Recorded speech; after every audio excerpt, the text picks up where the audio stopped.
asalaamaaleykum mbokk yi ginnaaw bu ñu sante yàlla julli sallallahu alayhi wasallam ñu ngi nuyu ñëpp di ñaan yàlla dool dal loolu jàmm si réew mi maa ngi nuyu El Hadj Bougane ko ñaanal njabootam di nuyu Cheikh Mbacke Ndiaye si Pikine ak soxnaam ñu ngi nuyu le commissaire Demba Sarr ak Ousmane Cissé bu mine et géologie ñu ngi nuyu soxna yi di leen masawu di nuyu dëkkandoo yi di nuyu vraiment waa bitim réew gis nañ cofeel gi tey dañu ñëw si wàllu café dafa nekk loo xamante ne baax na taxaw di leeral gis naa ne ay njariñam foo ko àpp rek weesu na ko café nag cosaanam Éthiopie la bien que am ñu ko dëkkale Yémen mais Éthiopie moom bokk na li gën a wér si région bu ñuy wax Kafa nag wax nañu sax xëy na fa la turu café bi jóge café nag bu ñuy xam njariñam en général li ñuy wax ferñeent ya si nekk si biir café ñu bari lool nag moo tax biñ si gën a ràññeel nag mooy caféine bi caféine nag liñ koy tudd si café pourtant nekkul ferñeent bi ëpp si café ndax boo jëlee la matière chesse maanaam boo jëlee grain bu wow bi chesse 1,3% moom la si représenté si graine yooyu moom la caféine bi représenté si variété arabica bi bu dee robusta variété robusta bi 2,4% la kon nga xam ni caféine bi li muy baax bariwul noonu si café pourtant mu amaat aussi ay ferñeent yu am solo muy calcium magnésium ak potassium moo tax café ñu bëri daf leen di juumloo ndax ñu bëri yaakaar ne yéegal tension mooy du yéegal tension ndax potassium bee tax ñu bëri ñu ko ragal boo amee tension bu yéeg ñu ne bul naan café or que du yéegal tension ndax potassium bi nekk si biir mu baax nag ndax boo ko dee jël na dimbali même ñi am yenn feebar yu mel ni spasmophilie ndax boo manqué calcium ak magnésium mooy indi spasmophilie boobu kon boo dee naan café dana la dimbali ba wàññi jafe-jafe yooyu na lay dimbali aussi ki nga xam ni day bañ a nelaw may tax doo gaaw a gëmmentu lu tax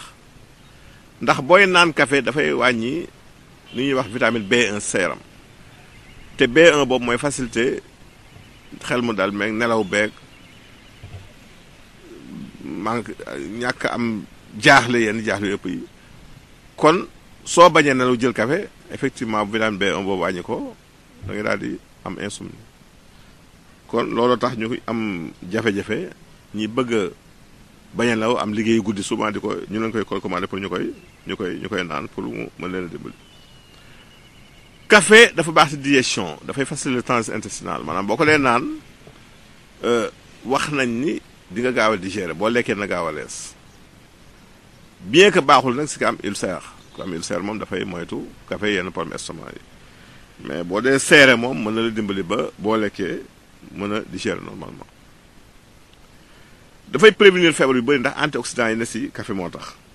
xam nga garab bu ñu ne dafa am aussi ay polyphénol yooyu daf lay dimbali ba dimbali la aar la si yenn tawat yu bëri yu mel ni Parkinson wax nañu boo lay jël café na la dimbali ba nga mucc si Parkinson boobu mucc si Alzheimer mucc si aussi sclérose en plaques ñetti tawat yu doy waar la yoo xamante ni ay maladies neurologiques yoo xam ne boo lay jël café na la dimbali si nga mucc si yooyu migraine yëpp nañu fal di jël café boo gisee ko am asthme sax ba boo ko lay jël dina dimbali ba doo gaaw a crise doo gaaw a sonal soo gisee ko am crise u asthme sax dafa tuuti café rek jox ko mën a am si kàttanu yàlla asthme boobu crise bi dafay daal di day arrêté dana lay musal si cancer u oesophage da koy prévenir cancer u put yi ak cancer u gémmiñ boo lay jël café lu bëri yàlla mën na defal nga mucc si loolu danay dàq aussi li ñuy wax coono maanaam boo dee naan café doo gaaw a sonn te it di nga mën di capter sa capacité mémorisation daf koy yokk kon loolu ay njariñ la ñu xam si café ñaar daal xëy na la ñuy wax ñu xaw ko yemale mooy ki nga xam ne jigéen ñi nga xam dafa bëgg am doom ndax mosoon naa wax ci benn émission yàgg na booy jël café lu bëri daf lay mën na la tee wàññi sa yomb bi nga amoon yomb jafe-jafe bi nga bëggoon mu yomb pour nga am doom mën na jafe kon café bu ëpp baaxul si jigéen jël ko baax na nag mais bu mu ëpp excès bi baaxul. am na benn étude sa danois wax ne waa danois yoo ko def étude boobu dafay wane ni 5 kaasu café bu ko jigéen dee jël par jour mën na indi jafe-jafe bu doon dafa bëgg def FIV muy fécondation in vitro mën na jafeel mbir moomu. kon loolu aussi jar na bàyyi xel bu baax a baax. kon suñu tënkee nañu wax ni café lu baax la lu am solo la lu am njariñ la baax na si yenn tawat yu bari dinay tax nga sawar booy liggéey doo gaaw a sonn doo gëmentu danay tax boo lekkee mu gaaw a rees danay dëgëral sa yax dana lay aar si feebar yu bon yi lu mel ni même cancer yi kon café am na njariñ mais ñi wax daal